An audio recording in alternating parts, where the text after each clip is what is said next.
ನಮಸ್ಕಾರ ಬಂಧುಗಳೇ, ಇವತ್ತಿನ ಒಂದು ವಿಡಿಯೋದಲ್ಲಿ ನಾವು ಎಲೆಕೋಸನ್ನ ಉಪಯೋಗಿಸ್ಕೊಂಡು ಒಂದು ಪಲ್ಯವನ್ನು ಮಾಡ್ತಿದ್ದೇನೆ. ಈ ಒಂದು ಪಲ್ಯವನ್ನು ನೋಡೋಣ ಬನ್ನಿ ಯಾವ ರೀತಿ ಮಾಡೋದು ಅಂತ. ಮೊದಲಿಗೆ ಒಂದು ಕಡಾಯಿನ ತೆಗೆದುಕೊಂಡು ಈ ಕಡಾಯಿ ಕಾದ ನಂತರ ಇದಕ್ಕೆ ನಾವು ಚೆನ್ನಾಗಿ ಲೈಟಾಗಿ ಕಾದ ನಂತರ ಇದಕ್ಕೆ ಒಂದು 3 ಟೇಬಲ್ ಸ್ಪೂನಷ್ಟು ಎಣ್ಣೆಯನ್ನು ಹಾಕ್ಕೊಳ್ಬೇಕಾಗುತ್ತೆ. ಫಸ್ಟು ಇದು ಕಾದ ನಂತರ 3 ಟೇಬಲ್ ಸ್ಪೂನಷ್ಟು ಎಣ್ಣೆಯನ್ನು ಹಾಕ್ಕೊಳ್ತಾ ಇದ್ದೀನಿ. ಅಂತಿದ್ದೀರಲ್ಲ, ಹೀಗೆ ಒಂದು 3 ಟೇಬಲ್ ಸ್ಪೂನಷ್ಟು ಎಣ್ಣೆಯನ್ನು ಹಾಕ್ಕೊಳ್ಬೇಕು.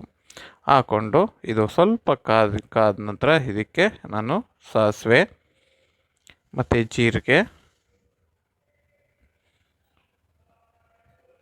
ಕಡಲೆಬೇಳೆ ಈ ಮೂರನ್ನ ಒಂದು ಕಾಲು ಟೇಬಲ್ ಸ್ಪೂನಷ್ಟು ತೆಗೆದುಕೊಂಡು ಇದನ್ನು ಎಣ್ಣೆಯಲ್ಲಿ ಫ್ರೈ ಮಾಡ್ಕೊಳ್ತಾ ಇದ್ದೀನಿ. ನಂತರ ಇದಕ್ಕೆ 2 ಎಳೆಯಷ್ಟು ಬೆಳ್ಳುಳ್ಳಿಯನ್ನು ಹಾಕ್ಕೊಳ್ತಾ ಇದ್ದೀನಿ. ಹಾಕ್ಕೊಂಡು ಇದು ಕೂಡ ಫ್ರೈ ಮಾಡ್ಕೊಳ್ಬೇಕಾಗುತ್ತೆ. ನಂತರ ಇದಕ್ಕೆ ಚೆನ್ನಾಗಿ ಫ್ರೈ ಆಗಿದ ತಕ್ಷಣ ಈರುಳ್ಳಿಯನ್ನು ಹಾಕ್ಕೊಳ್ಬೇಕು.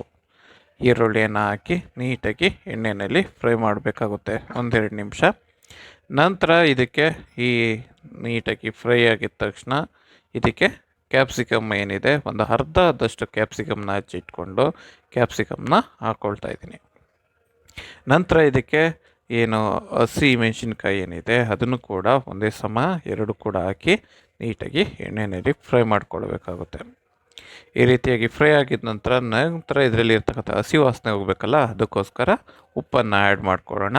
ಹಾಗೆ ನೀಟಾಗಿ ಫ್ರೈ ಆಗಬೇಕಲ್ವ. ಮತ್ತು ಇದರ ಜೊತೆಗೇ ಎಲೆಕೋಸು ಏನು ಹಚ್ಚಿಟ್ಟಿರ್ತೀವಿ, ಈ ಹಚ್ಚಿಟ್ಟಿರ್ತಕ್ಕಂಥ ಎಲೆಕೋಸನ್ನು ಕೂಡ ನೀಟಾಗಿ ಹಾಕಿ ಎಣ್ಣೆಯಲ್ಲಿ ಫ್ರೈ ಮಾಡಬೇಕಾಗುತ್ತೆ. ಇದನ್ನು ಚೆನ್ನಾಗಿ ಬಾಡುವವರೆಗೂ ಕೂಡ ಒಂದು 5ರಿಂದ 7 ನಿಮಿಷದವರೆಗೂ ನೀಟಾಗಿ ಎಣ್ಣೆಯಲ್ಲಿ ಫ್ರೈ ಮಾಡಬೇಕಾಗುತ್ತೆ. ಆಗ ಇದು ಚೆನ್ನಾಗಿ ಬಾಡುತ್ತೆ, ಈ ರೀತಿಯಾಗಿ ಬಾಡೋಗುತ್ತೆ. ನಂತರ ಇದಕ್ಕೆ ನಾವು ಟೊಮೊಟೊವನ್ನು ಹಾಕಿ ಆ ಟೊಮೊಟೊವನ್ನು ಕೂಡ ಎಣ್ಣೆಯಲ್ಲಿ ಫ್ರೈ ಮಾಡಬೇಕಾಗುತ್ತೆ. ನಂತರ ಇದಕ್ಕೆ ಧನಿಯಾ ಪೌಡ್ರು ಮತ್ತು ಚಿಲ್ಲಿ ಪೌಡ್ರು ಏನು ಎರಡನ್ನು ಕೂಡ ಹಾಕಿ ನೀಟಾಗಿ ಮತ್ತು ಒಂದು ಅರ್ಧ ಕಪ್ಪಷ್ಟು ನೀರನ್ನ ಹಾಕ್ಕೊಂಡು ನೀಟಾಗಿ ಮಿಕ್ಸ್ ಮಾಡ್ಕೊಳ್ಬೇಕಾಗುತ್ತೆ. ನಂತರ ಮಿಕ್ಸ್ ಮಾಡಿ ಒಂದು 5 ನಿಮಿಷಗಳ ಕಾಲ ನಾವು ಬೇಯೋದಕ್ಕೆ ಬಿಡಬೇಕಾಗುತ್ತೆ. ನಂತರ ಇದಕ್ಕೆ ರುಚಿಗೆ ತಕ್ಕಷ್ಟು ಉಪ್ಪನ್ನು ಹಾಕ್ಕೊಳ್ಬೇಕಾಗುತ್ತೆ.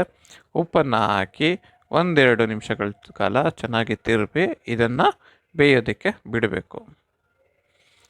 ನಂತರ ಒಂದು 2 ನಿಮಿಷ ಬೇಯ್ದ ನಂತರ ಇದಕ್ಕೆ ನಾವು ಫೈನಲಾಗಿ ಕೊತ್ತಂಬರಿ ಸೊಪ್ಪನ್ನ ಹಾಕಿ ನೀಟಾಗಿ ಫೈನಲ್ ಟಚ್ ಕೊಡೋಣ. ನಂತರ ಇದನ್ನು ನೀಟಾಗಿ ಮಿಕ್ಸ್ ಮಾಡಿ, ಅಲ್ಲಿಗೆ ಮಿಕ್ಸ್ ಮಾಡಿದರೆ ಈ ಒಂದು ಐಟಮ್ ರೆಡಿಯಾಗುತ್ತೆ. ನೋಡೋದಲ್ಲ ಎಷ್ಟು ಸುಲಭವಾಗಿ ನಾವು ಎಲೆಕೋಸನ್ನ ಉಪಯೋಗಿಸಿ ಪಲ್ಯವನ್ನು ಮಾಡಿದ್ದೀವಿ. ಈ ಒಂದು ರೆಸಿಪಿ ನಿಮಗೆ ಇಷ್ಟ ಆಗಿದೆ ಅಂತ ನಾನು ಭಾವಿಸಿದ್ದೀನಿ. ದಯವಿಟ್ಟು ಲೈಕ್ ಮಾಡಿ, ಶೇರ್ ಮಾಡಿ, ಕಮೆಂಟ್ ಕೂಡ ಮಾಡಿ.